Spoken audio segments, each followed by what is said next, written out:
Hello बच्चों, आज हम एक कहानी सुनेंगे जो कि चालाक खरगोश और शेर की है। एक बार की बात है, एक घना जंगल था और उसमें एक शेर रहता था। और शेर जब अपने शिकार के लिए निकलता तो वो एक नहीं, दो नहीं, कई सारे जानवरों को एक साथ मार करके खा जाता था। और इस कारण से वहाँ जंगल में जानवरों की संख्या दिन प्रतिदिन कम होती जा रही थी। जानवरों को अपनी रोज संख्या कम होने पर बहुत दुख हो रहा था और उन्होंने सोचा कि यदि ऐसा ही होता रहा तो ऐसे तो हम सब लोग मारे जाएंगे। तो उन्होंने सोचा कि एक प्लान बनाना चाहिए। इस बात के लिए हमें शेर के पास जाना चाहिए और उसको अपनी समस्या बतानी चाहिए। अगले दिन जानवरों का एक दल राजा के पास पहुंचता है।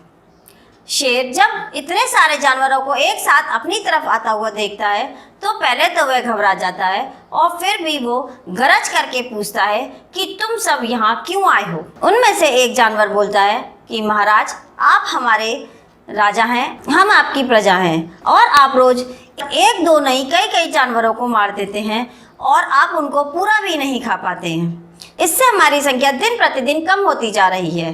एक दिन ऐसा आएगा कि जंगल में सिर्फ आप अकेले रह जाएंगे और हम लोगों में से कोई भी नहीं रहेगा। जब जंगल में प्रजा ही नहीं रहेगी तो राजा अकेला क्या करेगा, और बिना प्रजा के राजा राजा नहीं रहता है। तो शेर पूछता है तो क्या करना चाहिए।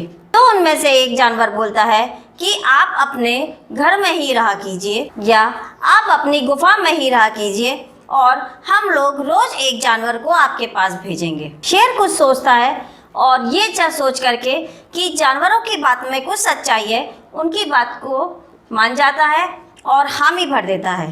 साथ ही ये भी कहता है कि अगर तुमने पूरा भोजन नहीं भेजा तो मैं सारे जंगल को नष्ट कर दूंगा। जानवरों के पास और कोई चारा भी नहीं था कि वो शेर की बात को ना माने, तो इस कारण उन्होंने शेर की बात को मान लिया और सारे जानवर जंगल लौट आए। अब रोज एक जानवर शेर की गुफा पर भेजा जाता और शेर उसको मार करके खा लेता था।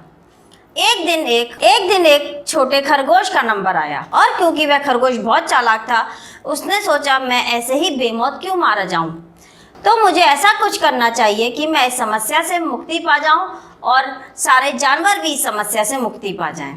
यही सोचते हुए कि कैसे इस समस्या से मुक्ति पाया जाए, वह शेर की गुफा तक जा रहा था और उधर खाने का टाइम हो गया था और उसको भूख लग रही थी। लेकिन आज जंगल से कोई भी जानवर नहीं आया तो उसे गुस्सा आ रहा था।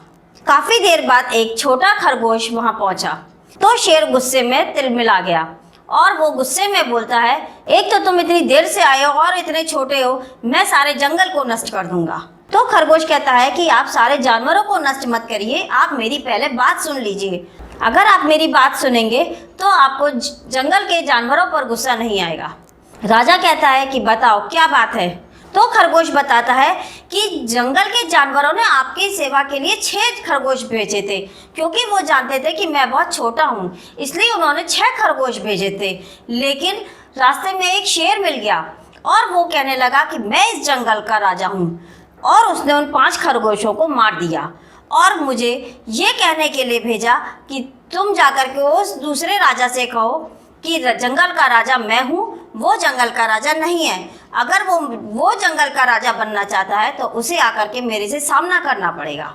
शेर को खरगोश की बात पर बहुत गुस्सा आता है कि ये जंगल में दूसरा शेर कौन सा आ गया, और खरगोश बताता है कि वो शेर जंगल में नहीं बल्कि कुएं के पास एक नीचे गड्ढे में रहता है, वहीं से वो निकल के आया था और उसने उन 5 खरगोशों को मार दिया। शेर को बहुत गुस्सा आता है और वो कहता है कि चलो मैं चल के देखता हूँ कि दूसरा शेर कौन सा है ये। और खरगोश और शेर उस कुएं की तरफ चल देते हैं।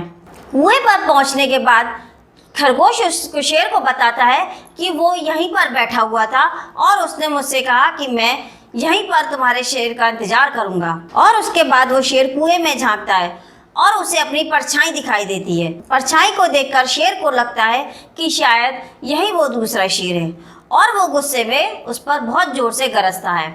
और क्योंकि कुएं में गरजता है तो कुएं में से आवाज़ रिपीट होकर के बाहर आ रही थी, तो उस शेर को लगा कि शायद मेरे को देख करके वो दूसरा शेर भी गरज रहा है और गुस्से में वो शेर उस कुएं में छलांग लगा देता है और कुएं में छलांग लगाने की वजह से पहले वो शेर कुएं की दीवार से टकरा जाता है और फिर कुएं में गिर जाता है और कुएं में गिरने के कारण उस शेर की मृत्यु हो जाती है और छोटा खरगोश जंगल लौट जाता है और शेर की मृत्यु का समाचार देता है।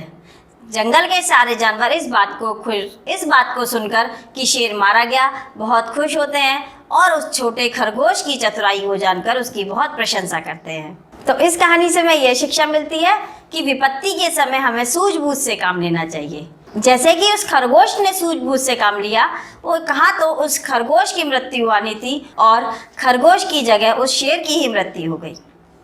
तो हमें जब भी विपत्ति हो बहुत सूझबूझ से काम लेना चाहिए।